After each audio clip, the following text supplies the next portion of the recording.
Body swap episodes are so cliche. For a topic that goes back centuries, the body swap trope crafts a complex range of emotions and discussions into a simple to understand concept. And for that, I must disagree with the notion that body swaps in media are cliche. Plenty of shows from The Owl House, Fairly Odd Parents, Family Guy, Kim Possible, Danny Phantom, Jimmy Neutron, and many more have explored it in so many different ways. Now, there's 3 different ways that I've seen body swap episodes explored within animation. The first layer is status, and it's the easiest layer to kind of understand. These episodes focus on the character's daily life in a broad way without centering in on any slice of their identity. Do note going forward, I'll be focusing on the body swap elements of these episodes, as some only have them as like the A plot or B plot. What better way to start off a body swap video than an episode of the Powerpuff Girls? In this episode, Crisscross Crisis, another one of Professor's experiments goes wrong and swaps the bodies of Blossom, Buttercup, and Bubbles with Miss Bellum, Professor Utonium, and the Mayor, respectively. Whereas many body swap episodes explore empathy or identity, this episode is more for the jokes of what challenges a new body would provide. Except here it's turned to 11 because it's 3 superhuman bodies trading places with 3 human bodies. I won't lie, there's some really clever jokes in this episode. Hello? What is it, Mayor? Professor, your hand doesn't work! Upon regrouping with both Miss Bellum and Blossom's body and the Mayor and Bubbles' body, they learn that the entirety of Townsville has swapped bodies, leading to someone taking advantage of the confusion and committing crimes. What I love about this episode is that even though they have swapped bodies, there are still certain aspects that remain consistent, such as Blossom and Miss Bellum's body having her entire body in frame, whereas Miss Bellum and Blossom's body is now cut off at the face, despite us knowing what Blossom's face looks like. We also see the Mayor living his best life in Bubbles' body, enjoying having hair again, with the Professor and Blossom having to convince Bubbles within the Mayor's body to be in public despite being follically challenged.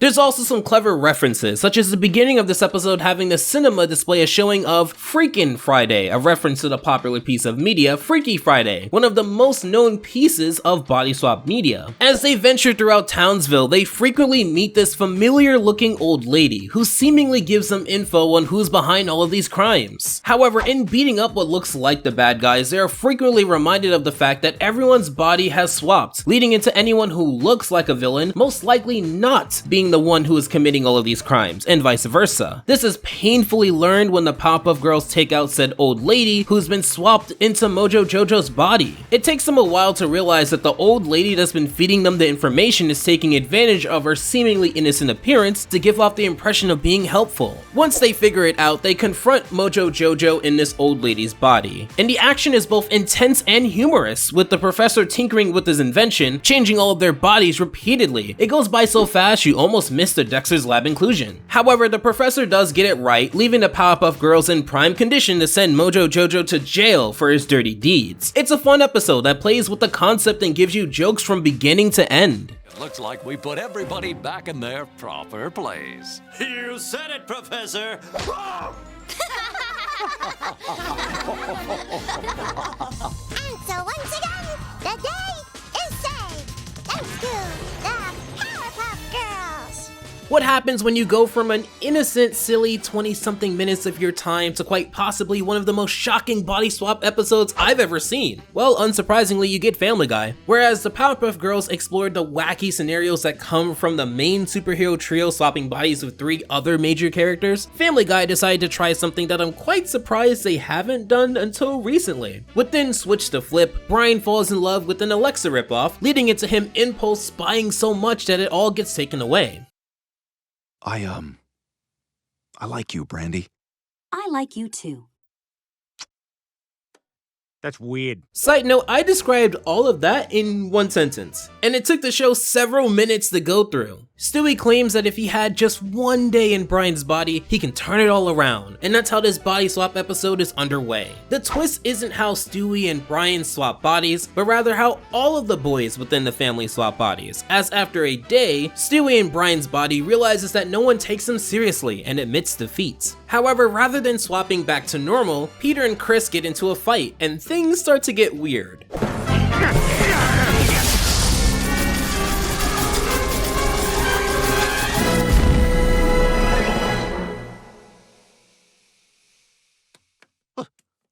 happened? Stewie? Is that you? Yes, Brian, it's God, that is a tight belt. How does he live like this? This leaves Stewie in Peter's body, Peter in Stewie's body, but also Brian in Chris's body, and Chris in Brian's body. Normally, this shouldn't be too much of a problem, however, with 4 people swapping bodies, Stewie's body swapping machine breaks because it got overloaded, and he'll need time to fix it. Unfortunately, before he can, he's saddled with the one thing he, of all people, aside from Chris, shouldn't be saddled with in a situation like this, and it's going on a vacation with Lois. Now you may think, oh, I'm just being dirty-minded, and think nothing is gonna happen on this vacation. But I'll let Lois explain to you exactly what's going to happen. It's the couples sex seminar where the husband learns how to give his wife an orgasm. Wait, are you saying we have to have sex this weekend? Yep, all weekend long. From the same team that had Brian and Stewie have a child, this shouldn't be surprising, and to be honest with you, it really isn't. I think the shock value in Family Guy hit its ceiling over a decade ago, but compared to any other episode on this list, I think it's gonna be hard to top getting out of doing the do with the one that brought you into this world in terms of shock value. They play up this aspect with Lois none the wiser, including, and I must stress, editor, do not, and I repeat, do not show this next scene in motion because Family Guy has $1 million. I am humbly supported through Coffee/Alpha J Show for regular content and alphaj.show/merch for the best panda designs, and I would much rather this video be monetized and not go through what that YouTube Teen Titans Go video I did a while ago went through, but if you want to find it, be my guest. Brian, who is in Chris's body, which by the way, Chris is an oversight in this episode, uses this as a motivation to not swap back into his body, but swap into Peter's body so that he can sleep with Lois in Peter's body. What did Quagmire say about the irony in Peter taking Brian into his home, taking care of him only for him to constantly plot to sleep with his wife? Poor bastard stuck here in a wife dream. Okay, I haven't watched Family Guy in a long time, but I'm sure that's not the right quote. Anyway, well, there is tension throughout this episode with Brian trying to fix a machine that he didn't build, Chris in Brian's body taking the heat for something that Stewie did earlier in the episode, and Lois getting impatient, waiting for whom she thinks is her husband's classes to pay off. We don't really get to explore any of their lives. It just seemed like the idea was just to have Stewie get hit on by Lois and do it in a way where we can air it on TV. How does it all end? Do they pull the trigger and have Lois inadvertently scar her son's life? Do they swap it all back in time and Peter confusingly goes with the flow? Well, this is Family Guy, so neither of those scenarios went down. You didn't listen to a word Dr. Johann said, did you? No, I did not. I mean, the movie Roadhouse. Well, it took them about 20 years, but they finally pulled the trigger. Perhaps we need a break from episodes that more than imply incest. While many regard Chowder as an amazing show, some people may have forgotten that there was a body swap episode in the show, which is perfectly fine because this is season 3 Chowder. Within a little bit of pizzazz, unlike the previous 2 episodes where it was either an accident before the swap or an accident during the swap, Chowder, because this is season 3 Chowder, and his character was pretty much simplified into being a dim-witted foodie, pretty much showcases everything he's going to offer in this episode within like 15 seconds. Unfortunately, I could only buy it in this ridiculous 100-gallon size, but a little bit is always... Pizzazz! No, Chowder, that's too much pizzazz! Cha-cha-cha-cha-cha! What's pizzazz? This leaves all 4 of them swapped in each other's bodies as so. Chowder is now in Schnitzel's body, Schnitzel is now in Truffles' body, Truffles is now in Mung Doll's body, and Mung is now in Chowder's body. Similar to the Powerpuff Girls after the initial shock, they have fun with the concept, with jokes flying left and right. Schnitzel, who if you don't know typically is the workhorse of the group, enjoys his time off as Truffles, which is nice to see as he's often not appreciated enough for what he does. Chowder in Schnitzel's body takes advantage of his new rock-hard strength, Truffles decides to completely change Mung Doll's appearance if she is to stay in his body, and Mung decides to just enjoy his youth, having his senses back now that he's a young boy again. Oh, Chowder. Who's my purple purple chunk of man? Not me! Now back off, Toots! I got some youth to enjoy. Man, I really gotta get a new obsession. While the first half of this episode has everyone having fun in their new body, the novelty wears off quite quickly. I would say this episode has them all eventually learn that they're grateful for what they used to have, but that's not the case. Mung Doll wants his body back and Truffles doesn't want to be cooking like Mung used to do. You see this perfectly when Truffles takes her first order. And 3 purple bear nuts!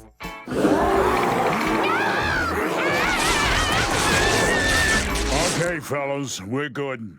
Man, he didn't even see that coming. Nah, I never do.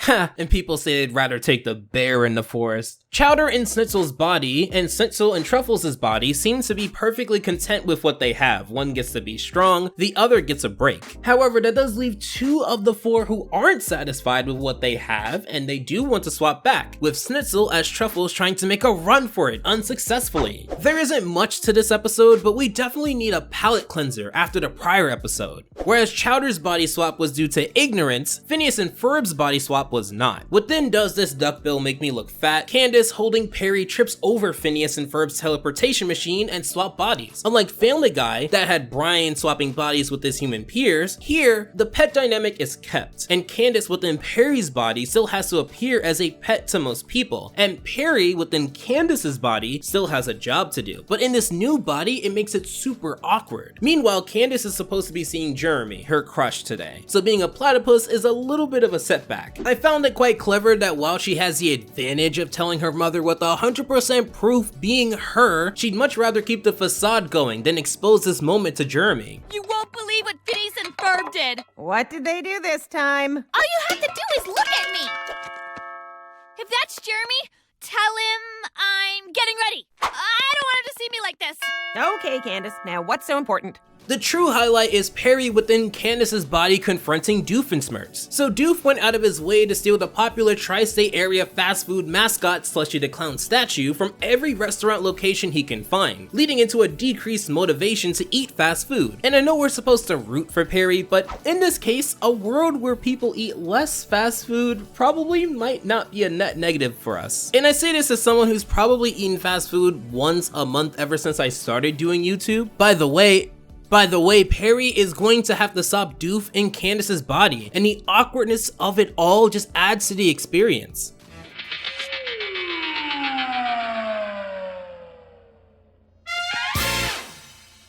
Ha! You don't have a tail anymore! Now you're no match for me! But wait a minute, I can't date a girl!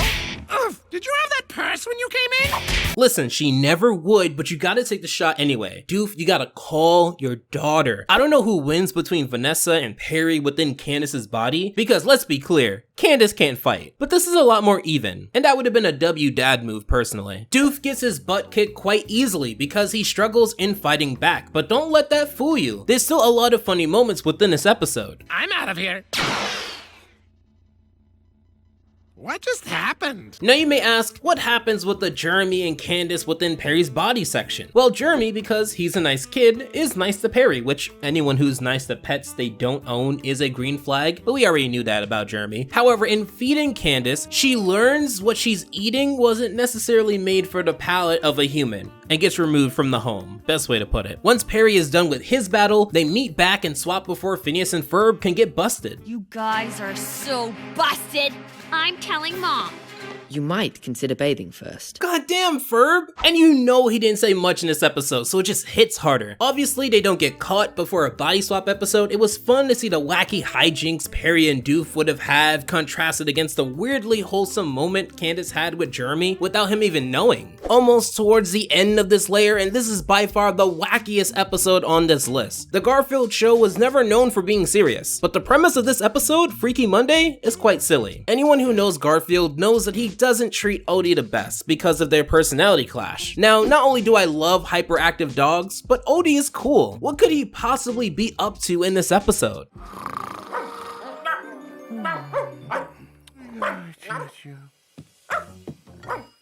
No, Odie, it's too late to play ball. He's barking up a storm at 3 a.m.? Imagine you come home from a long day at work or school, or both, and you're ready to head to bed because you have another long day ahead of you, and right as you close your eyes, counting sheep, having the best dream that AI could never replicate, and this hellhound starts barking and interrupts your sleep cycle? Now, I will say that Garfield's reaction to lock Odie out of the house is maybe a bit much, arguably. Odie just wants to play. He doesn't see the cues in calming down during the night. If anything, this is John's fault. Wake him up. Now, I bet you couldn't guess what happens next. That's right, an alien from outer outer space crashes into the lawn, making louder noises than Odie could ever muster up, and within a minute, he already establishes good rapport with this alien. Said alien, without consent, explores Odie's mind and sees that his memory is flooded with moments of Garfield treating him horribly, leading into the body swap. We see that Garfield in Odie's body struggles adjusting to his daily life immediately. Odie gets the famous lasagna, and Garfield now has to eat Odie's food, which does not look edible at all. Once again,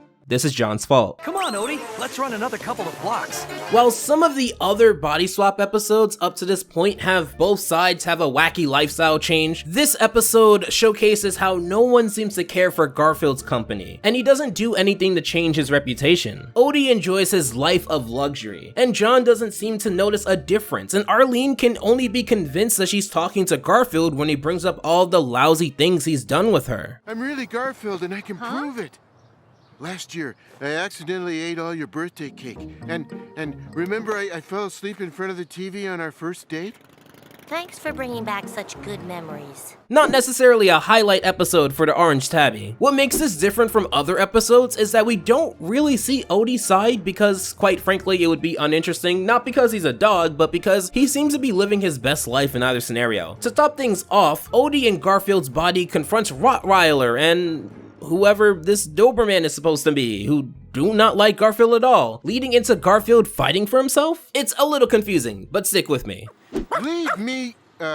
Leave him alone. Odie, what's your problem? You're protecting Garfield? Yeah.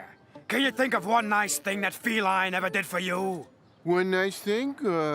One nice thing was, This leads into Odie in Garfield's body being captured and shipped away, with Garfield in Odie's body having to save both of them. I say both of them, but considering Garfield's personality, he's probably only trying to save his own body. It's a pretty fun chase scene where, when backed into a corner, that alien that came out of nowhere to start this mess comes out of nowhere to end this mess, with Odie being saved and Garfield being left to reap what he's sown throughout this show so far. Did Garfield deserve all of this for kicking Odie out? Probably not, but with a good reputation, he could have had as fun of a day as Odie did. We've reached the end of this layer, and what better way to showcase a status-esque body swap episode than one of the better episodes to do so. If you don't know, within season 1 of the Owl House, Luz wishes to become a witch, like her new friend Ida, who's on the run with her partner in crime King for several crimes. King is depicted to not be taken too seriously because of his short stature and cute appearance. Within Once Upon a Swap, they're all fed up with each other's complaining about how the other has it easy, and all decide to swap. Ida, the powerful witch, swaps with King to prove to King that it is easy being cute and small. King swaps with Luz to prove that it is easy to navigate teen life as a human, and Luz swaps with Ida to prove that if she had witch powers, life would be a breeze. Doing that? That's possible? This is just like my favorite early 2000s movie,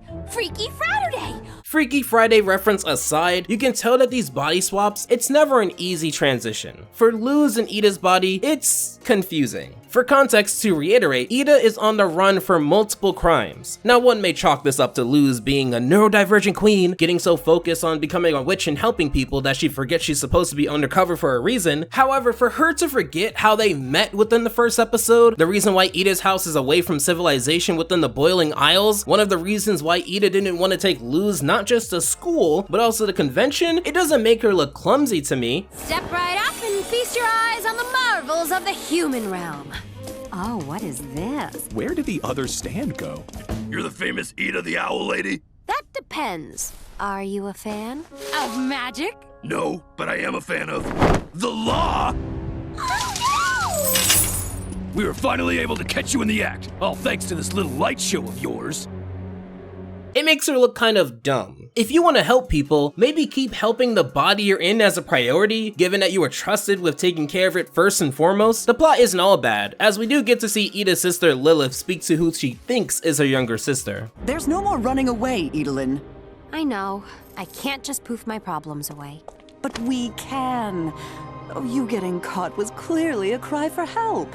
Join the Emperor's Coven, like we dreamed about when we were girls. And the best part was, at the time, you didn't know if Lilith was speaking the truth or what she thought was the truth. Meanwhile, Ida in King's body would have been adjusted to a pampered lifestyle if it wasn't for the fact that the people who picked her up to coddle her also wanted to coddle her into complete submission.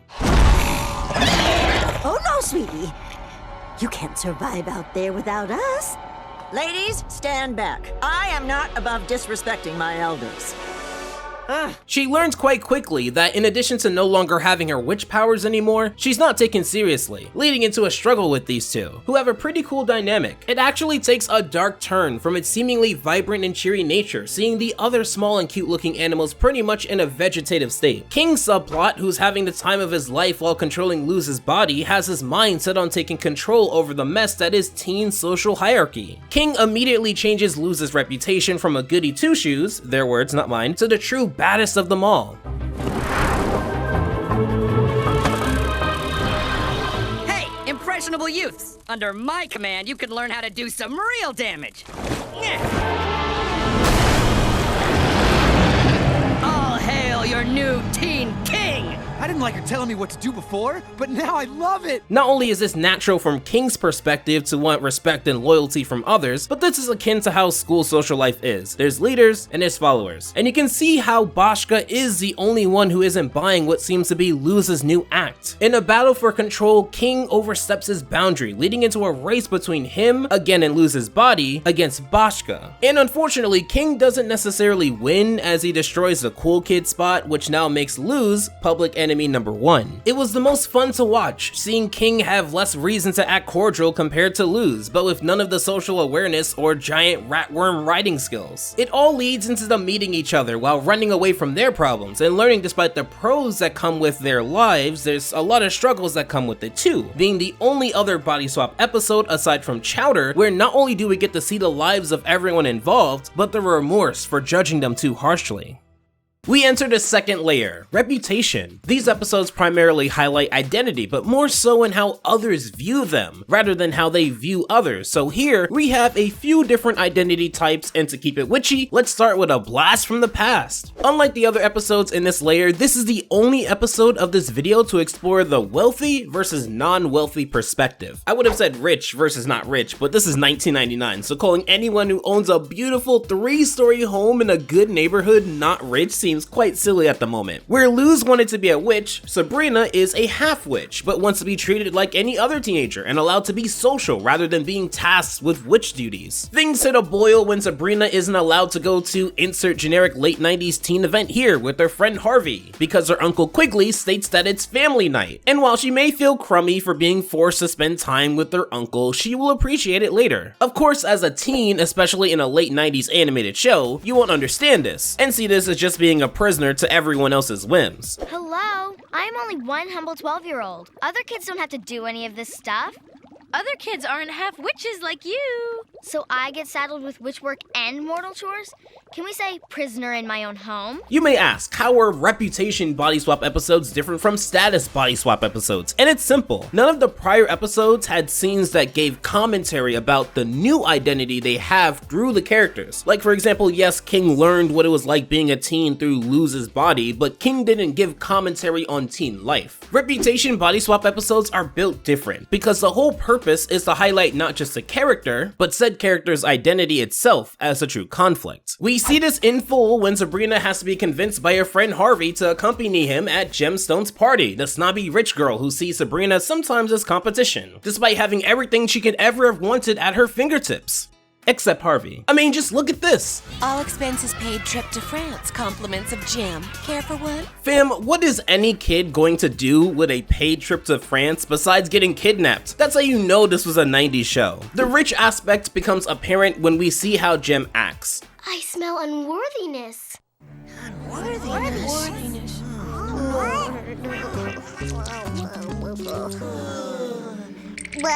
But Jeb, you invited me. Every party needs a scapegoat. And you are it. As you can tell, she's not a nice person, and doesn't have to be because her party is that good. Sabrina doesn't necessarily get jealous over the material possessions, but is envious of what Jem appears to have, complete freedom over her choices. After conjuring up 2 magic necklaces to make the swap, you get to see how unlike other episodes so far, not only is one person being swapped against their will, but the offender has to deliberately make this choice. In the Powerpuff Girls, for example, it was an accident from the professor who wasn't trying to target anyone specifically, specifically. In Phineas and Ferb, Candace nor Perry wanted to swap with each other. However, here, Sabrina makes her bed and now has to lay in it. We learned that Jem doesn't bring up that she has a very distant relationship with her family. Morning. I said good morning, Mom and Dad. I've had.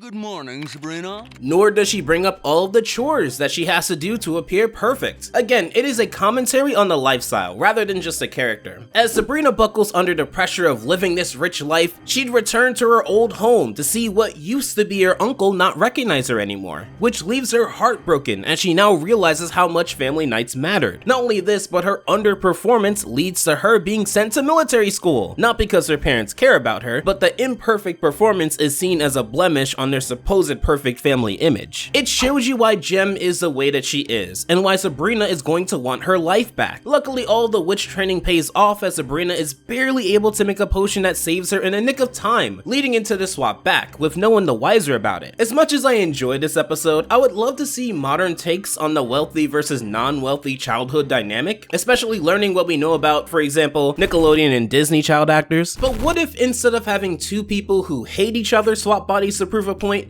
have two friends swap bodies to prove a point? Within Mind Games, we'd see that Kim and Ron pretty much start out the episode thinking the other has the easier life. Like, it's not bad enough that the regionals are tomorrow. Now this extreme weirdness. Stress not, KP. You'll handle it. That's what you do. You make my life sound like cake. Let's see. You're smart, athletic, pretty, and popular. Sounds pretty cakey to me. Okay, flip mode. Playing video games, watching wrestling, and downing snackage. It must be brutal being you. Try the demands of raising Rufus as a single parent. Now, while they do swap bodies in an attempt to prove their point, it wasn't on purpose, but it is hilariously convenient in a good way. So Kim would learn that Draken, big bad villain guy, already swapped bodies with a member of the armed forces called Private Cletus Dobbs. So in an attempt to get their body swapped back, she'd end up losing a fight against Shigo, and this entire sequence of Kim getting knocked against the machine, Ron getting knocked against the machine, and Rufus landing on the button is so wacky. But hey, listen, if Family Guy can use an Alexa and the Garfield show can use an alien from outer space, then this is perfectly fine. As mentioned before, Ron thinks Kim's life is easy because she's already well liked, smart, and athletic, but Kim thinks Ron is the one who has it easy because no one really expects him to achieve much. They'd quickly learn what the other one actually has to go through.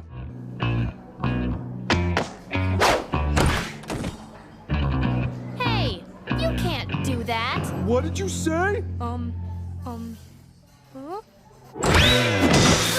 Yeah, Ron might not be taken seriously, but that comes with the downsides of getting bullied. They portray Kim and Ron's body to be a punching bag for the school, as the guys beat him up and the girls don't want to speak to him. Although in this case, I would imagine it's hard to speak to anyone when it appears that you're in the wrong bathroom. Meanwhile, Ron and Kim's body realizes what it's like to have multiple people depend on you because you actually follow through on things. We need to decide on a font for the yearbook cover. You're the only one we trust to make a decision everyone can live with. Kim, are you all prepared for tutoring at Middleton Middle School next week? Don't forget those banners you promised to paint, Possible. Deadline's Monday. Kim, you are going to do something about your hair and makeup before the regionals? What? They pretty much learn immediately that while they thought the other had an easy life, there comes challenges in all walks of life. I do like that they balance their problems evenly, because as a person who's been on both ends of the reputation spectrum, I never felt like my life was a breeze. More importantly, when Kim and Ron meet, they hold up the facade of both of them having an easy time in the other person's body. This all comes to a height at the cheerleading event Kim initially was preparing for. Ron and Kim's body folds, but Kim and Ron's body succeeds. And I wonder about the implications of this event. They don't show Kim's cheerleading peers taking an interest in Ron, seeing how he's impressed them. With some good action, we see that they do try to get back to normal, but end up being tied to a lair that's about to explode. We're doomed. No, we ain't. Wade, we have no power and very little time. Thoughts? The tri-lithium core I designed for the communicator packs a punch. There's no way that little thing has enough power. It's our only hope. With seconds to spare, they go back into each other's bodies and admit that both of them have problems that they have to deal with. In fact, Kim even takes it a step further and confronts Ron's bullies, unbeknownst to us all, showing how much she cares about him as a friend. Stoppable. Oh no, is this D-Hall? Dude, here's that money I've been, holding for you since kindergarten. Hey, got this new video game. Enjoy. What just happened? While I was still in your body, I went back to D-Hall, gave some sensitivity training. No big. However, not every body swap portrays both sides correctly, and when you don't, you get episodes like Splitting Images from Danny Phantom. I love Danny Phantom and did a big video speaking about it in its entirety quite some time ago. However, Splitting Images is not a good example of a body swap because it takes advantage of something that conveniently happens in body swap episodes that we'll get to soon. Hello? Locker 724? How do you not know the legend of Locker 724? What's the big deal with 724? You left something behind, Fenton! Let's see if it fits in your new locker, with you inside! I wanted to show this clip with no context to show that 1. Locker 724 is rumored to be cursed, but more importantly, 2. That Dash, the school bully, humiliated and stuffed Danny into a locker unprovoked. These two things will be important soon. Danny decides to get back at Dash, keyword, after being stuffed in a locker, and Sam warns him to not stoop to Dash's level. Does she at any point in this episode recommend an alternative? Of course not. Clearly, the ghost within this locker doesn't like bullies and stands up for the victims around the school. And because no one knows who's doing all of this yet, Sam accuses Danny of doing so because he not only did it before, but does it again after being accused. However, little do we know, it's not him. Let's talk about Poindexter. Poindexter was the most bullied kid at Casper High back then, having everyone pick on him so much that it pretty much became a graduation requirement. He's been stuffed in his locker so much that his spirit remains there to this day. Sam, what are you doing? Nothing. Certainly not trying to smuggle frogs out of the biolab while Lancer isn't looking. Hey guys, what do you say we meet my new locker neighbor? Easy, Danny. Take it easy. You're right, Sam.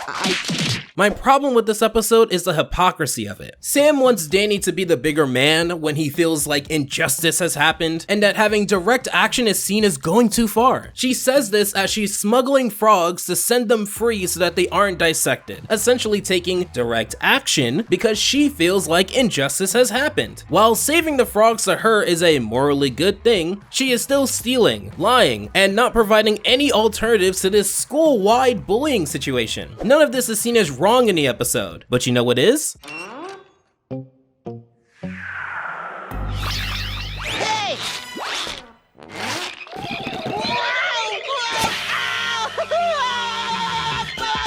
Is it juvenile? Sure, but let's go over the mature options. Speaking to Dash politely, nothing will change. Telling the teachers, nothing will change. Telling your parents, nothing will change, and you'll probably get bullied more. Personally, I don't see Danny as a bully in this episode because he's only reactionary to Dash, nor does he have this energy for Dash in general. He just wants to live his life, and if he didn't have to be in constant misery for just existing and not being perceived as cool, then none of this would happen. You know who doesn't see it this way?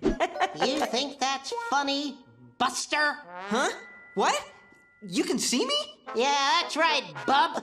Now leave that poor kid alone. Poindexter for the rest of this episode will perceive Danny as the bully, and this is supposed to be seen as the consequences for Danny stuffing frogs down Dash's pants and possessing his body to slam him into lockers and a mop bucket. Assuming Poindexter didn't see Dash stuff Danny into the locker that has his mirror, providing him with the earliest instance of what's going on from his perspective, the problem is that while he doesn't see it, we as the viewers do. And why would I villainize Danny for only being reactionary to what Dash does to him? Again, both Sam and Poindexter are trying to show you that Danny is in the wrong. He's not. Look, just listen. I took over Dash's body because...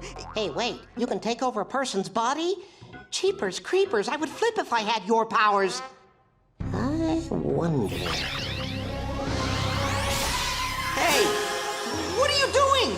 Giving you a taste of your own medicine, bully. This would be bad enough if it weren't for how the body swap goes. Going back to what I teased earlier in this segment, it is convenient that in body swap episodes, each swapee lives a near complete summary of the other person's life. What if I were to tell you that from this point on, now that they're swapped, Dash would not bully Danny? The same Dash who stuffed Danny in a locker unprovoked. Why? Because the episode wants to portray this idea that if you treat Dash nicely, then he won't bully you. Come on, give me my soda! Hey, let me help you out there, pal.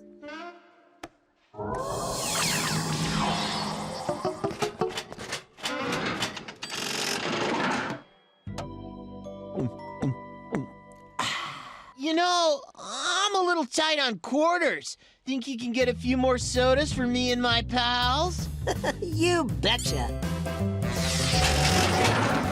Danny, that's stealing. She says this with a box of frogs that she stole to release into the wild, but of course, Poindexter and Danny's body will now conveniently never see the bullying that Dash does to Danny, or anyone else. It's funny how for a character who was throwing food at him earlier, now enjoys his company. Sure, Dash did try to set up Poindexter and Danny's body up to get tackled while playing football, but again, Poindexter will not perceive this as a trick. Meanwhile, Danny gets bullied in Poindexter's body, and this is supposed to show him the error of his ways. This is supposed to teach Danny what exactly? Hey, don't stand up for yourself because someone far away will get the wrong context of what's going on and will paint you as the aggressor? That sounds like a crappy moral. The mirror acts as some kind of portal, but I can't phase through it. Serves me right. I'm only in here because I was acting like a bully. No, you weren't. A bully would be someone who targets someone else that they view as below them or vulnerable. Everything about this premise is wrong, and the fix is so easy. Either you have to have Danny take multiple opportunities to get at Dash unprovoked, or you have to have Poindexter see Danny's experiences by Dash, and then from there, choose how he should respond. In no universe is Danny the bully just because he has capabilities to be the bigger man and chooses not to. I mean, even the internal logic of this episode doesn't make sense given that Poindexter is seen standing up for bullies that would be in the same social group as the people that he's inviting to his home. After Sam and Tucker find out that the real Danny is trapped within the mirror and push Poindexter through the mirror so that he and Danny can fight over this situation, Danny in Poindexter's body attempts to smash the mirror, leaving them both in here. And I don't get why his threat works. Couldn't you just be cool in this dimension then? Wasn't his whole thing is that he didn't want to be bullied nor wanted other people around him to be bullied, and now that he has his half ghost in him, he can enforce that consistently? Well, apparently it works, and we can see Danny also apologize to Sam for stooping to Dash's level. But how do we know you're really Danny? Because I used my powers for the wrong reason and became exactly the kind of person I hate. You notice how what Danny learned is don't use your powers to get back at other high school kids? How does that stop his bullying situation? It doesn't. So again, what should he do? Of course the episode doesn't tell you, because the episode is over now. After such a downer episode, let's lighten the mood with a fairly simple body swap. Like with Danny Phantom, we explore a popular versus unpopular dynamic here, but with a twist. What are you betting on now? It turns out Right Swipe keeps an attractiveness score for every user. Brett's a perfect 10. What am I? Wait, don't tell me. Subtract a point for being divorced, add one for being a veteran, and then there's the face. But I got a lot of baseball cards, so a goddamn 0? How's that even possible? It's on a 1 to 10 scale. On the left, we have Glenn, a patriotic member of the crew who volunteered in a super soldier experiment, which left them in a human-dolphin hybrid state. On the right, we have Brett, the guy who everyone likes because of his appearance and yes man-esque can-do attitude. Glenn bets that if Brett had to live with being a 0 on the 1 to 10 scale of attractiveness, that he'd be begging for his old body back. And that's what they accomplish. Glenn, are you crying? I'm beautiful. Fox News anchor beautiful. And I'm about to prove that ugly is the new hot.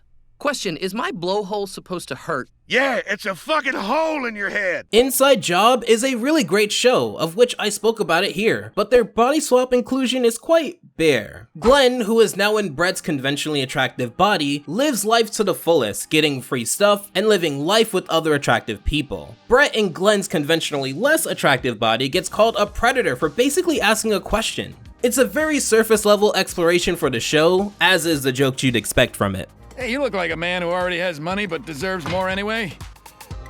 No, you're too beautiful to cry. We learned that while Glenn has this new attractive body, his personality exudes ugliness, which repels people away from him, despite looking great. It shows you so much about his personality, because he doesn't understand why people aren't attracted to him as much as they're attracted to Brett when he's in his own body. Wait, Nadia's prude friend. It's me, Brett. I thought you guys moved to Alaska to become ice road truckers. Yeah, we totally made that up to avoid having sex with you. Whose idea of foreplay is mansplaining the Civil War? It was about states' rights. Whatever, I don't need you anyway. I'm on a billboard and that's something they can never take away. Oh, come on. As wild as that clip may be, the most interesting aspect of this body swap is that when Brett is in Glenn's body, he has to interact with Glenn's ex-wife. Apparently, one of the terms of Glenn's divorce is that she gets to yell at him frequently at their couples therapy sessions. As shown, Glenn in Brett's body pushes people away. Meanwhile, for Brett, it's the opposite, as when he speaks to Glenn's ex-wife, who doesn't know anything about the body swap, because Brett's a nice and understanding guy, she immediately falls in love with whom she thinks is her ex-husband. Despite being divorced and it being heavily implied that Glenn and his ex-wife don't see eye to eye in these therapy sessions, Glenn would be a little bit more than offended at what's happening. But don't you see? Your messy divorce, it wasn't about your bad face. It was about your bad personality. Ugh. I'll rephrase. You still have a shot.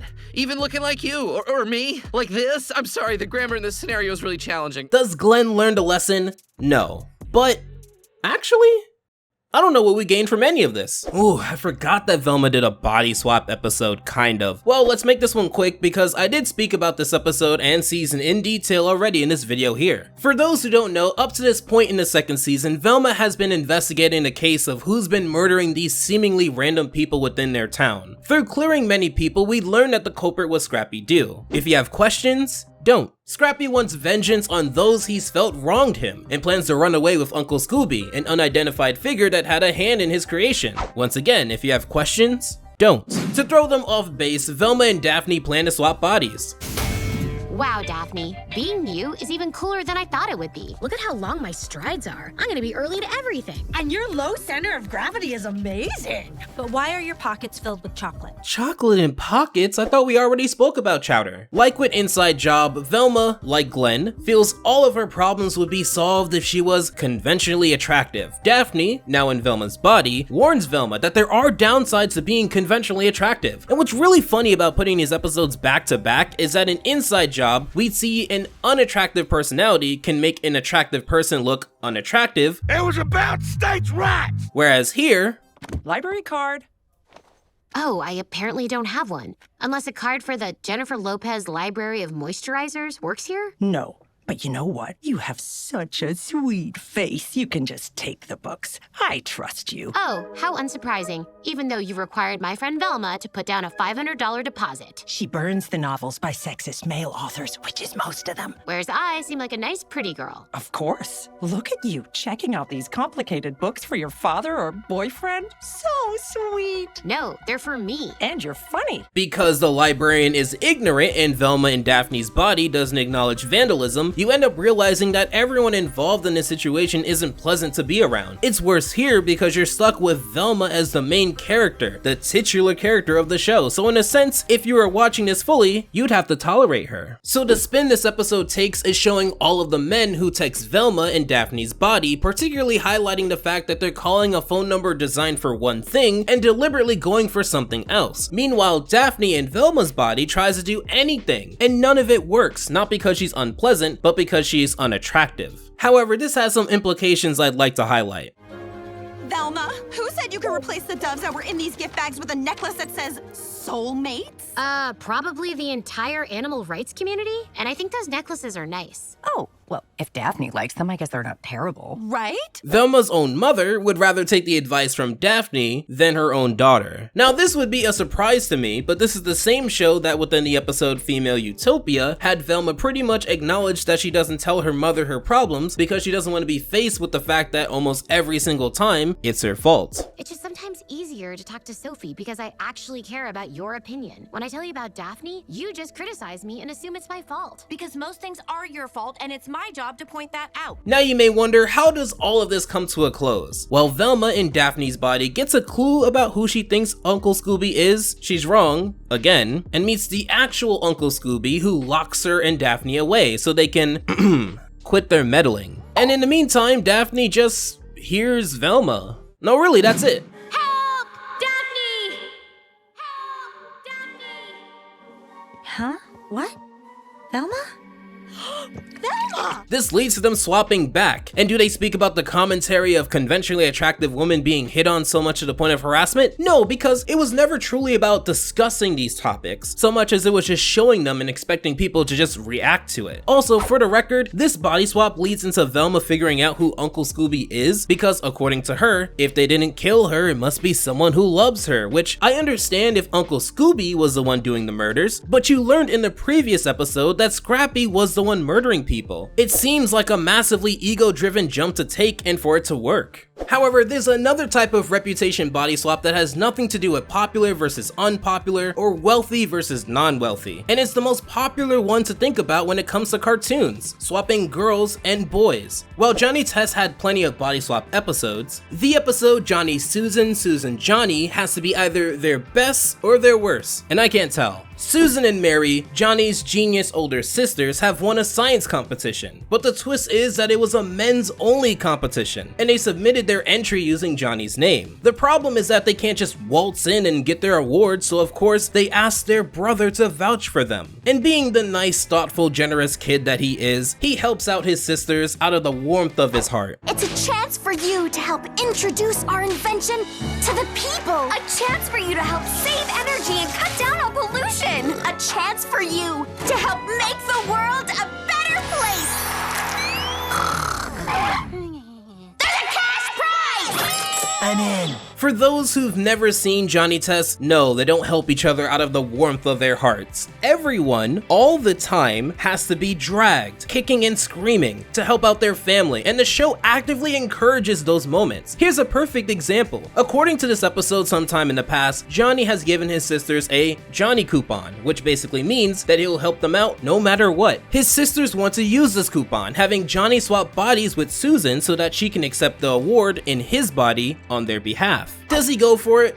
Of course not. Of course he goes back on his word. So they go for the next best option, forcing him. Oh, that's cold. Maybe one day you guys will all just help each other out, you know, just to help each other out like normal families. Probably not. So now that Johnny is pretty much being threatened with his life to cooperate, you'd imagine it'd be a pretty quick trip to get the award and swap back. However, take a wild guess as to what happens next. And it's time for our annual Get Johnny Day festivities! Could this day get any worse? Apparently, yes. Ah, my dear Susan Test, I see you're going my way. Now Mary plans to only get Susan, who's in Johnny's body, back, because Johnny needs to be there to accept the award, implying that she doesn't really care that much about what Bling Bling Boy is going to do with Johnny and Susan's body. Again, this family doesn't really care that much about each other, but I think that's what makes it great. I would say these inclusions are random, but let's be honest, anyone who's watched Johnny Test knows that everything in it is random. These villains pop in so much they're pretty much just distant friends with different hobbies. Now I would tell you that Mary and Dookie saving Susan and Johnny's body had some good action, or Bling Bling Boy realizing that he's been talking to Johnny and Susan's body was funny, but that would be lying. And I want to leave lying to the experts here. And there you have the Solarabite. Brilliant! Men really are better at science than women, and this proves it. Guess again, Poindexter, because that boy is a girl! Do you think Johnny Test would care about Pride Month, by the way? I didn't think so either. How did we both have the same answer? I don't even know you like that. Anyway, so in addition to this being wild because the science competition was just a front for a self-fulfilling prophecy of not letting anyone other than boys compete, apparently all the wives also just frequently visit this organization and just were okay with all of this happening until some random kids pointed out how messed up it all is. My sisters are amazing scientists. They make cool stuff all the time. Sure, this body swap's not my favorite, but they did it. I say, change the rules. I second that. So do I. Enough is enough. She's right. We're mad. Enough is enough. Women rule. What a nice moment. I hope this means that they can respect each other for what they do. But this is Johnny Test, so now Mary swaps with Johnny's body so that she can get closer to Gil next door, exploiting Gil and Johnny's completely platonic relationship so that both of them can spend time with Gil without him knowing. What a family. We're at the last part of the second layer, and it's one of the better reputation episodes at the expense of being probably the most toxic in this layer. Anyone who's watched Jimmy Neutron should know about the long-standing rivalry between the titular character Jimmy Neutron and Cindy Vortex, and the episode Trading Faces has their rivalry put front and center. We'd see Jimmy introducing one of his latest inventions only for Cindy to undermine it, with Jimmy wanting to get ahead of her next practical joke by spying on her and seeing what it is. Unfortunately, the device and means he went through to spy on her, especially underneath this storm, leads into an unintentional body swap. Oh, yeah, I just phoned to see if you had any special plans to humiliate me tomorrow. Oh no! Don't tell me he's found out about this!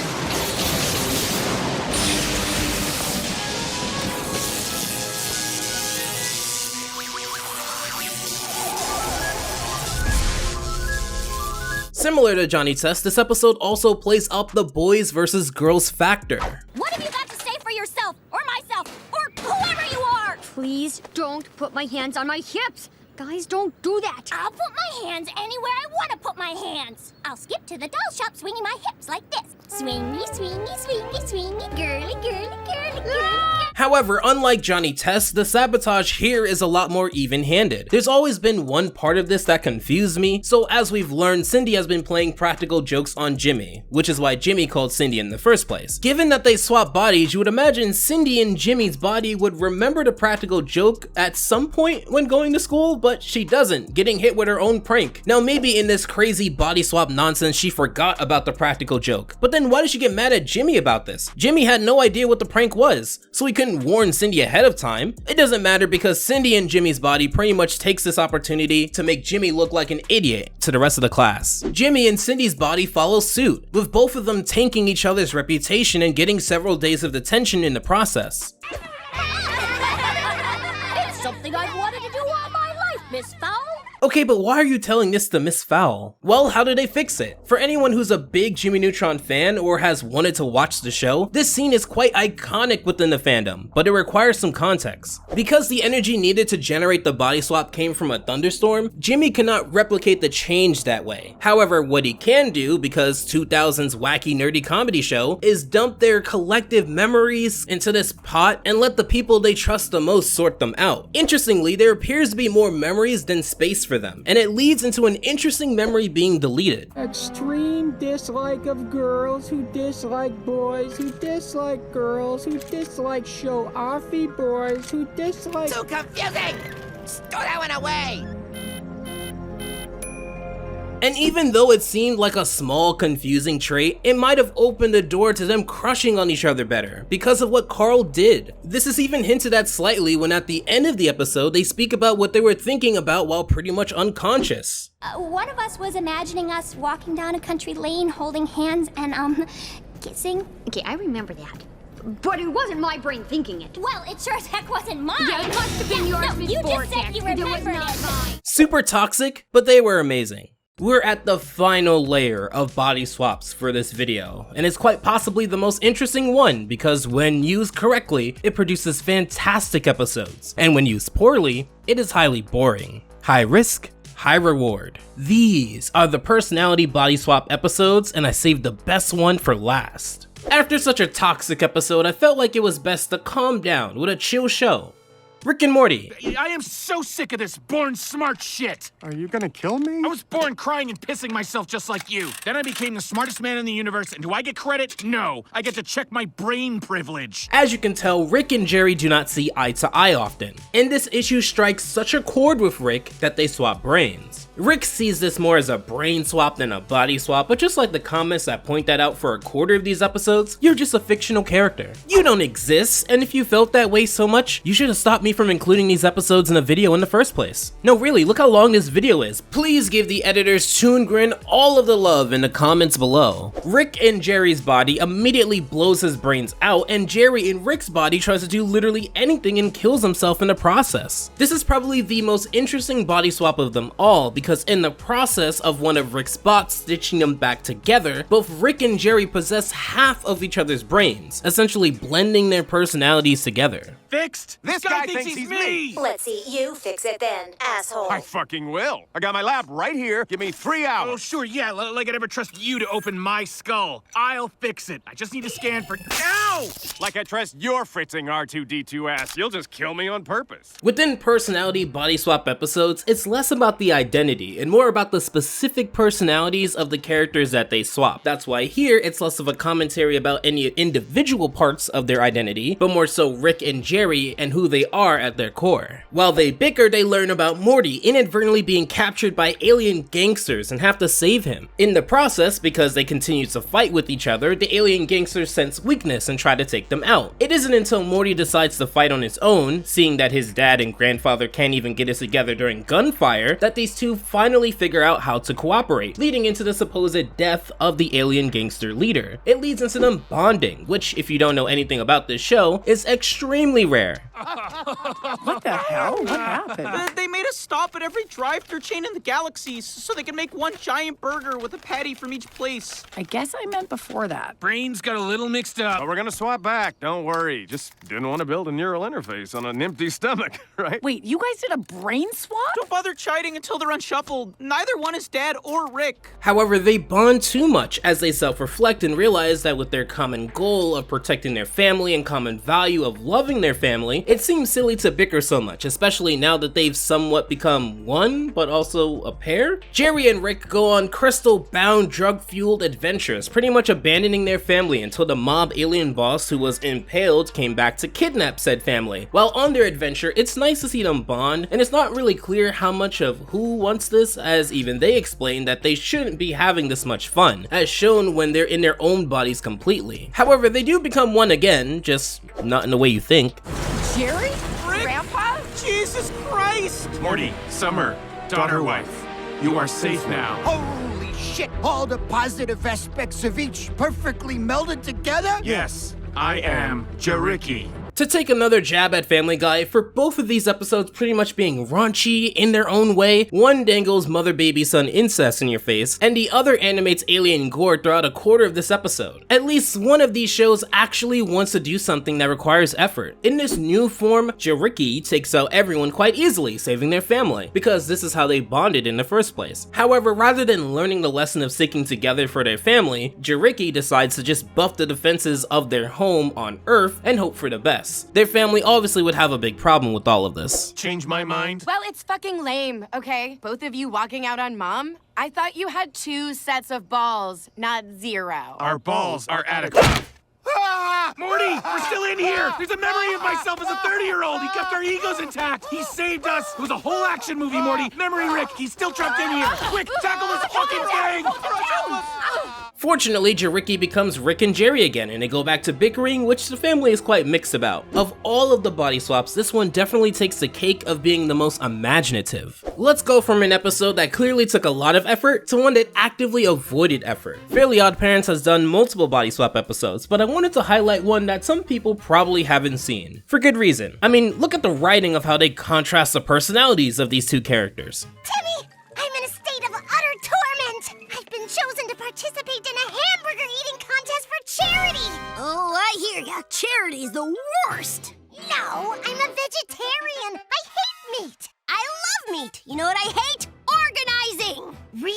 Oh, someone take me out back and make me extinct. In addition to the absurdity of forcing a young girl to participate in an eating contest that doesn't fit to her diet, she shares custody of Cosmo and Wanda. This is not a problem that she has to deal with. And don't tell me there's something in the rules that prevents anything, because they don't care about that book at all in season 10. Now Wanda's voice is coming out of Wanda. Now it's coming out of me! No, wait, that was just me imitating Wanda. Now who am I imitating? You! There are strangers with wings in the garage. This always happens when I wear these boots. Ah! Whoopee! I found my electric roller skates and rainbow disco wig. Timmy and Chloe swap bodies and take care of each other's tasks, and this is already presenting a line of questioning that's even more confusing than the Jimmy Neutron episode. If Timmy is in Chloe's body, does Timmy's diet change given that Chloe doesn't like meat? Hold on to that thought. I know some of you may be surprised I'm glossing over the fact that Timmy's dad casually is around Cosmo and Wanda without anyone panicking, given that the rule was that no one can recognize Timmy and now Chloe having fairies. So no one worries about it, because that's the running joke. Chloe in Timmy's body has the time of her life organizing, which granted can be a chill thing to do. Timmy in Chloe's body goes to the eating competition and wins against what seemingly would appear to be tough competition. Now let's return to this Timmy and Chloe's body meat eating conversation. Yeah! Ooh, that was the sound of you digesting about 17 pounds of ground chuck. You scared a Yeti. You have turned the temple that is my body into a toxic dump! I demand we switch back! Okay. Genuine question to anyone who defends Chloe or season 10. If the writers write a scene where Chloe and Timmy, when they swap bodies, declare their intent of how they would spend their day— Awesome! I'm pretty! And I get to eat hamburgers!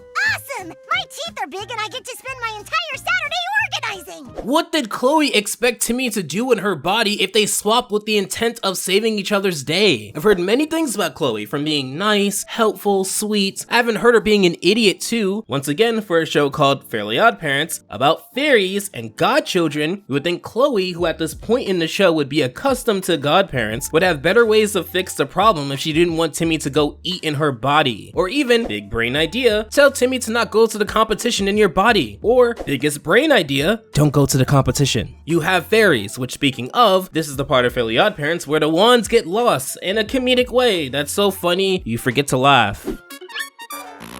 Cosmo, these aren't our wands! They aren't? Oh, right, funny story. With my mind blown and all, I confused our wands with the garbage. It's more funny, uh-oh, than funny, ha-ha. You threw the wands in the garbage? Well, Cosmo, it's not too bad. Honestly, the entire show belonged in the trash at this state. The contrast of personalities is pretty much that Timmy in Chloe's body doesn't want to eat healthy or really do much of anything, and Chloe within Timmy's body is overwhelmed by the idiocy and sloppiness of Timmy's parents. This also brings out the worst in both of them, because one did continue to eat meat after being told not to, and the other spends the episode yelling at their best friend's parents. Meanwhile, Wanda, who at this point would have had to have lost her wand enough times to have figured out a way to prevent it in the future, pretty much is useless without her wand. Hey, is there anything else you want to tell me about your closet? It's impeccably organized. Oh, and it contains Brittany, my vicious man-eating plant. You have to feed her every 10 minutes all night, or, well, I would just feed her if I were you.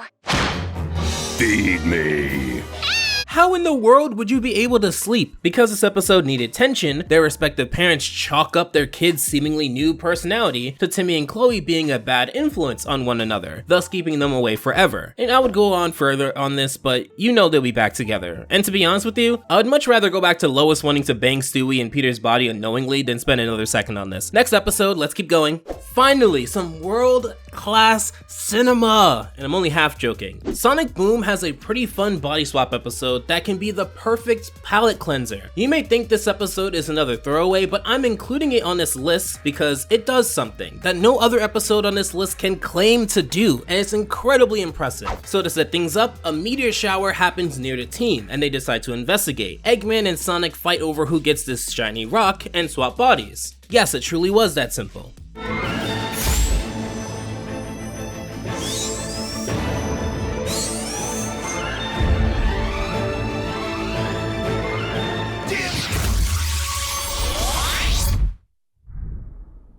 Ugh.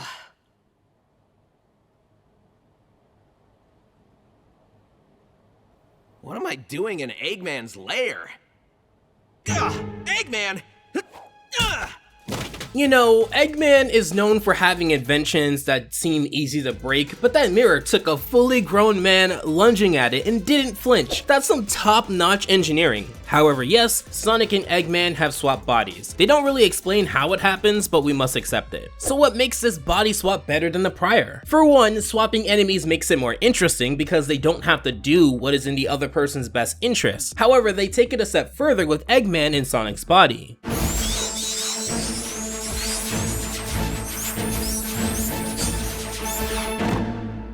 Now Now that I've finally gotten the hang of this athletically superior but far less handsome body, I can destroy those do-gooders for good! I made milkshakes for everyone. Ooh, milkshakes! Okay, milkshakes first, then destroy arch enemies. Yes, that is Sonic's voice coming out of Sonic's body, despite Eggman being swapped into Sonic's body. In most body swap episodes, they swap the voices to keep it easy to understand. However, in this episode, the team have challenged themselves to keep the voices and make both the vocal performance and writing portray the swap, rather than the voices alone. I think that comes across fantastically. Secondly, Eggman in this episode would constantly push back sabotaging Sonic's friends, because now that he's in Sonic's body, they're kind of his friends, and he seems to enjoy the idea of having friends. It's oddly wholesome, sad, and funny at the same time, which is why I enjoy Sonic Boom so much. Meanwhile, Sonic in Eggman's body is trying to convince his minions that he is not Eggman, and unironically convinces them in oddly the most appropriate way. I really appreciate you guys lending me the Eggmobile. I have no idea how Eggman gets around in this flotation device he calls a body. Did he just say he appreciates us? I'm thinking this might not be Eggman after all. That's right, villains don't think they're henchmen. You think someone like Eggman has the time to think anyone? If anything, all of us should be thinking him. So of course Sonic in Eggman's body tries to convince them that he's truly Sonic, but no one listens. In fact, Eggman in Sonic's body uses this to his advantage, accusing Sonic in Eggman's body of throwing a pie at him, which leads to Sonic's friends inadvertently attacking him. The bright side is that when Sonic comes back using Eggman stuff, he gets useful villain training. Remember, warning shots only. I don't want anyone hurt, got it? Well, what are you waiting for? We're programmed only to obey orders after being threatened. All right, then. Nobody gets hurt or somebody's gonna get hurt! Yes, sir! It's a very fun and wacky scene that has Tails of all people coming in clutch to save the day by explaining that Sonic and Eggman had to have swapped bodies after experimenting on the meteor itself. It isn't until Sonic threatens Eggman with his own mustache that the two swap back.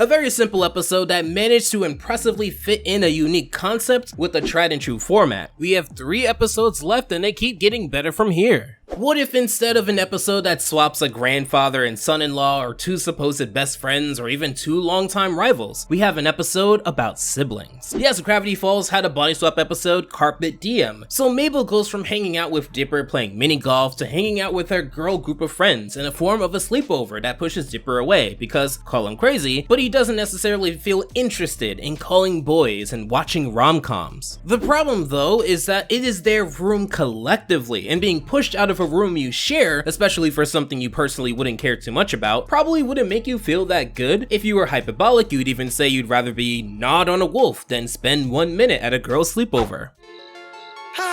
Sleeping under the stars. Not bad. Get off! Get away!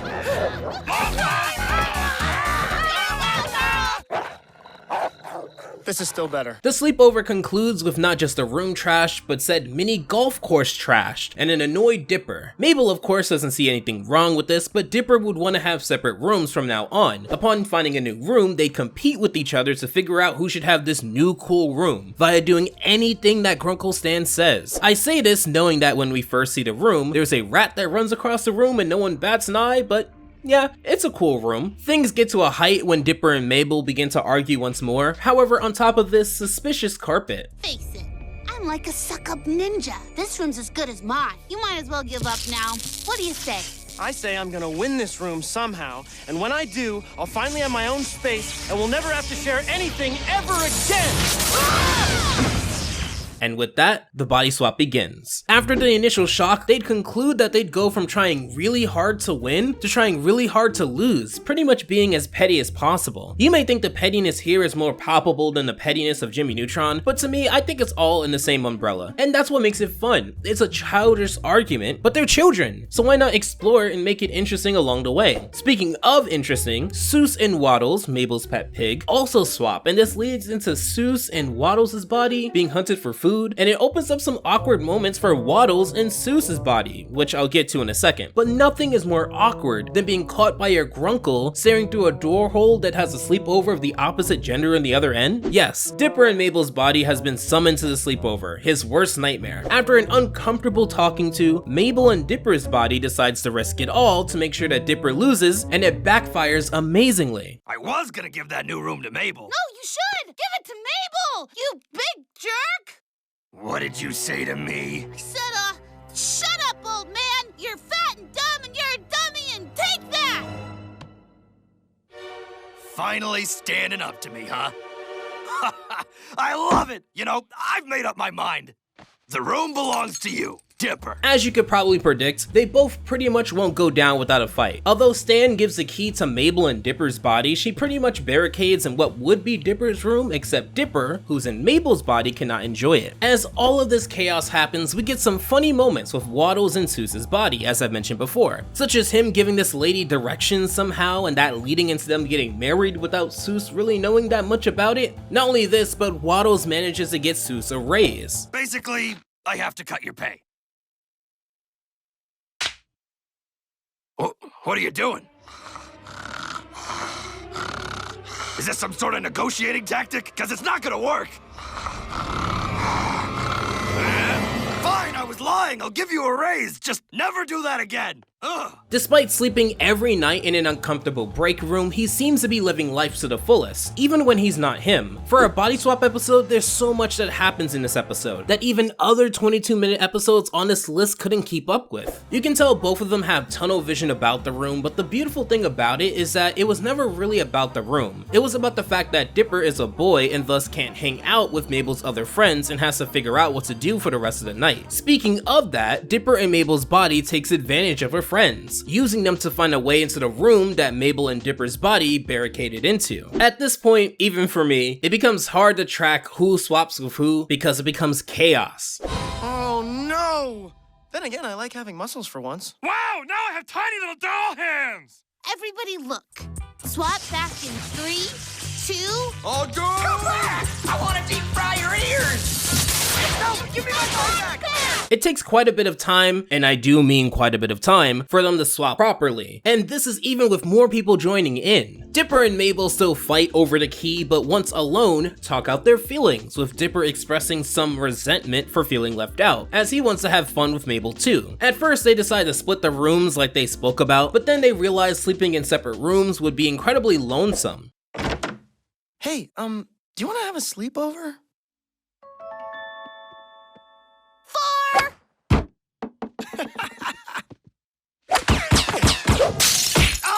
Why am I even out here at night? So they give the room to Seuss, who again was living his best life despite having to act like a Tetris brick when it's time to sleep to avoid third-degree burns. This was an incredibly fun episode that put some of the adult animated episodes on here to shame, although that's a low bar. But what if there was an episode that took the concept of two different creatures swapping bodies to the next level? If this next episode was the best body swap episode I've ever seen, then this Moon Girl episode is right up there too. Good Night Moon Girl is such a wacky episode that deals with an introvert and an extrovert, just not in the same way of a brother and sister like in Gravity Falls. Lunella Lafayette is known to us within the show to be Moon Girl, a super smart, resourceful superhero who stops crime within her area. However, to her school, she's just known as that smart girl who loves science. And this is mainly because she, like many other genius archetypes, shut down when approached with social interactions. Hey y'all. You crushed it in science today, Lafayette. Best lab partner ever. Well, science. Anyway, what you got shaking Saturday? I'm having a slumber party. So this is the volleyball team, and as you can tell, they're interested in Lunella, but like a true introvert is finding any reason to not go through with a sleepover at Brooklyn's place. If it wasn't for her best friend and social media manager Casey dragging her to the party, she would have gotten away with it. To try to get ahead of the social anxiety of a sleepover, which mind you, she's never fully been at a sleepover, she plans to create a device that reads the minds of people around her so that she can always be relatable to anyone that she speaks to. Let's take her out for a spin. Read my mind and you will hear words even you don't understand. Okay. Casey is so real for that. You know how many relationships in general would be broken if people could read minds? Once the Mind Reader DLC drops for us, I hope to be long gone. Now, while Lunella wanted to make a mind reading device, she actually made a mind swapping device, which is a common mistake that all of us have made at some point. Unfortunately, this means she's going to have to be social the old-fashioned way, by talking to people. Gross. A very important note is that Lunella specifically tells Devil not to come with her to the sleepover because, you know, he's a dinosaur. You can tell that Brooklyn does like Lunella and Casey, and the only difference between the two is that Casey is comfortable in her own skin, which doesn't make Lunella any less fun, but just someone who needs the experience of hanging out with more people before she finds her footing. The problem is that she's not going to be at this party for as long as she anticipated, and it's not because she specifically bailed. Aha!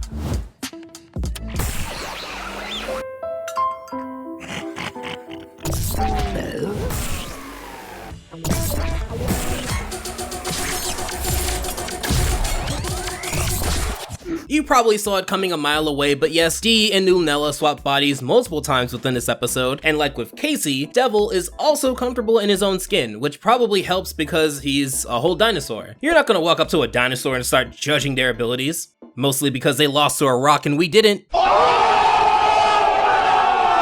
For those who don't know, Devil, while a dinosaur, is still entirely responsive, and for the most part, tame, as unlikely as that sounds. And even when swapped, just goes for the food, because that's what even domesticated animals would do. Well, besides admiring his new long human arms. Meanwhile, Lunella, who's in Dinosaur's body, tries to track down the last spot the remote was, seeing it in the hands of someone who shouldn't have it, as he's simply trying to watch his show, and won't give up the remote until it actually works on the TV, which it won't. It leads us into a long montage where Dinosaur is obviously acting unruly, with the volleyball team being hospitable and Lunella being more than just embarrassed. Let a young man show you how it's done. Whoa, whoa, whoa, whoa, whoa, whoa, whoa,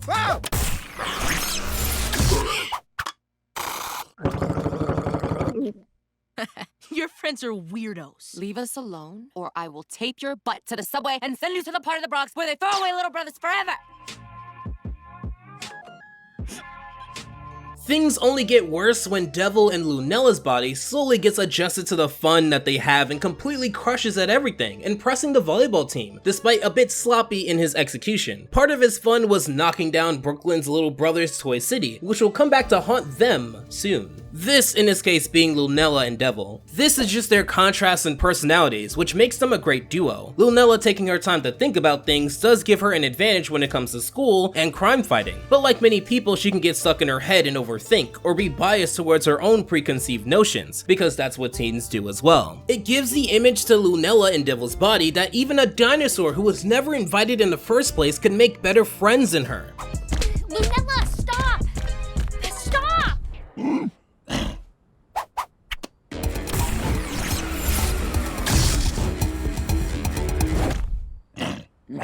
Now that you've got your own ears back, you're gonna listen. I don't need to listen. I saw enough. A dinosaur is literally better at fitting in with teenagers than I am. So, remember Brooklyn's little brother? Well, he takes the remote and starts swapping them, and this time she has to become Moon Girl to stop him. While both of them are pretty good at what they do, this doesn't mean that they're good at what the other person does, which the sleepover showcased brilliantly. It's a fun, colorful, well-animated sequence with great music that I wish I can show you without fear of being claimed. I swipe one sticky remote, and you calling your superheroes? Yo! Moon Girl and Devil Dinosaur are attacking my little brother! Now you're gonna get it. Whoa! Don't hit me, hit Moon Girl! If Moon Girl is chasing you, you def deserve it. What a solid group of friends. Speaking of solid, when they offer a pillow to Casey and who they think is Moon Girl, Devil offers the pillow to Lunella in Dinosaur's body, showing that while he enjoyed having fun, he understands that the sleepover truly was for her, and that she should be included in everything. When they swap for the last time, Lunella also explains to Brooklyn that her weird behavior partially came from the fact that she just wanted to fit in and be normal, and Brooklyn explains that no one in her volleyball squad is normal, and that she liked Lunella for what made up her true personality, part of which was her love for science, which is why often in this episode, she'd be interested in hearing Lunella speak about it. This reassurance gives her the confidence in finishing the sleepover, with the episode ending on Devil teasing swapping once more, so that he can have the satisfaction of eating pancakes. It's a very fun episode and one of my favorites in this weird niche of episodes. But now, we must talk about the big one. So this last box was hidden for quite some time. Let me introduce you to Switched, an episode from the original Teen Titans. This is where the power of personality-based body swap episodes truly shine, because unlike status body swap episodes, which can be a little bit fillery, or reputation body swap episodes, which can run the risk of not saying anything truly interesting, when the right team works on contrasting personalities, you get the best of both characters in an unorthodox way. Within this episode of Teen Titans, we'll be focusing on the girls, Raven and Starfire.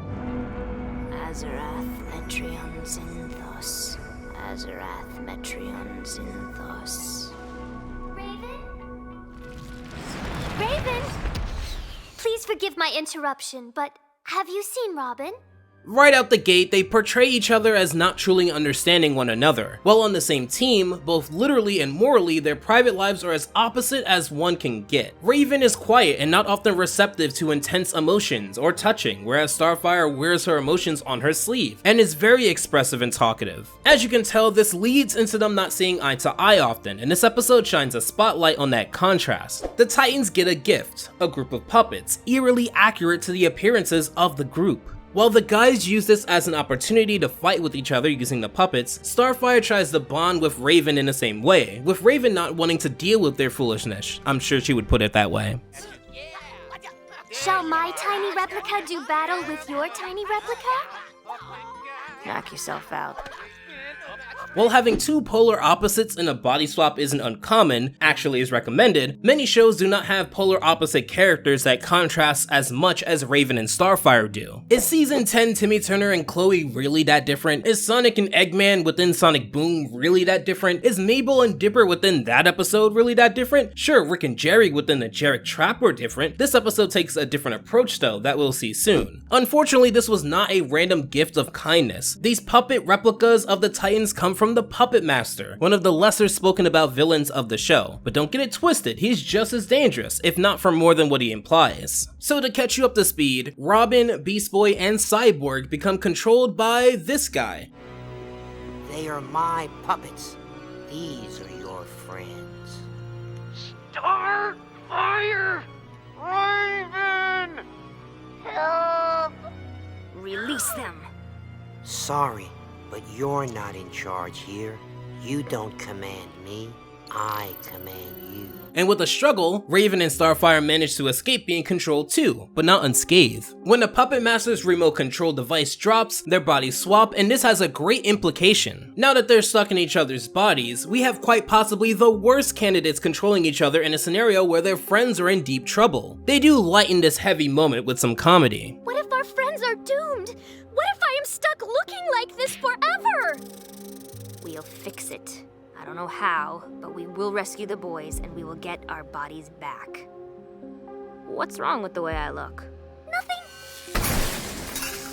As they try to figure out a plan, they're hunted down by controlled versions of their teammates. Unfortunately for both of them, they don't know how to use each other's powers. However, what makes this episode so cool is because their powers are not tied to some arbitrary power scaling system or some spur-of-the-moment scene randomly spliced into the show. Their understanding of each other's powers, and thus their safety and way of getting things back to normal, hinges on their ability to understand each other at their core. At least I am able to fly. On my planet, even a newborn can unleash the joy of flight, but you are too busy being grumpy and rude to feel anything at all. Maybe you haven't noticed, but my emotions are dangerous. I can't afford to feel anything. You may have my body, but you know nothing about me. Perhaps you are right. And if you and I are to overcome this ordeal, we must know everything about each other. So, begin sharing. All right. I was born in a place called Azarath. This is what makes this a banger body swap episode, and quite possibly the best one I've seen so far, because outside of learning how to tolerate someone, you learn why they act the way that they do, giving you a deeper perspective of who they are, even deeper than what they may tell you. There's so much tension in these scenes, because the puppet master is also going to organize a ceremony to destroy the puppet replicas of Robin, Beast Boy, and Cyborg, thus making their controlled real-life counterparts fully underneath Puppet Master's rule, putting a time limit on how fast Starfire and Raven have to understand each other and thus access each other's powers. Now that they're on the same page, we get to see them use each other's powers, because it was never about the powers, it was about understanding each other's perspective. The action scenes thus give this meaning, rather than, for example, a lazy put-together action sequence. Family Guy. They managed to learn each other's powers right on time, because they stopped Puppet Master before he can do something that he can't undo. Don't worry. I'll take good care of your bodies. After all, they'll be mine forever.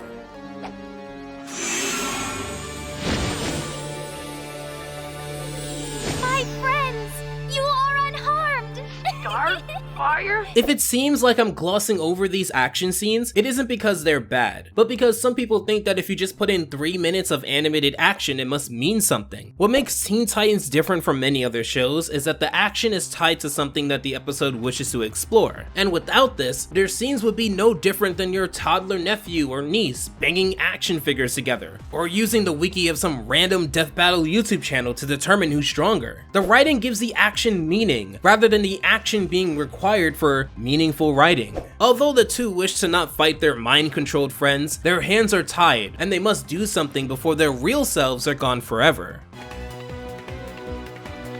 The Puppet King is in command.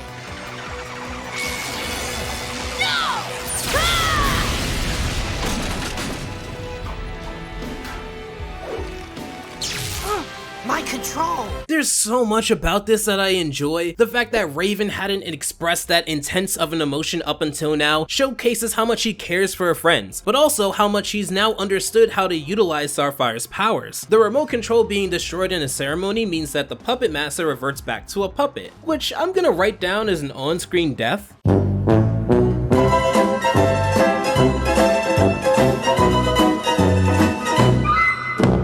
The scene is beautifully animated, with the essence of each controlled or swapped character being flown through their original body. To wrap this episode in a nice bow, we get a satisfying ending that ties to the true essence of this episode, Starfire and Raven's now better understanding of each other. Truthfully, I am wishing to join you in meditation. Really? Azarath Metreon Zinthos. Azarath Metreon Zinthos. Starfire? Yes? After this, would you like to go to the mall? Mm-hmm. Azarath Metreon Zinthos. We've reached the end of the third and final layer. Body swap episodes can be cheap, but it's a tool, and with creatives that actually care to make something meaningful, you can have something as deep as Teen Titans, as funny as Chowder, as adventurous as Rick and Morty, as wacky as the Powerpuff Girls, as casual as Sonic Boom, as fun as the Owl House, as chaotic as Gravity Falls, and so much more. Now, speaking of Gravity Falls, if you want to see more dynamic related videos like this, you should check this video out on age gap crushes that includes Gravity Falls, Jimmy Neutron, and many more shows.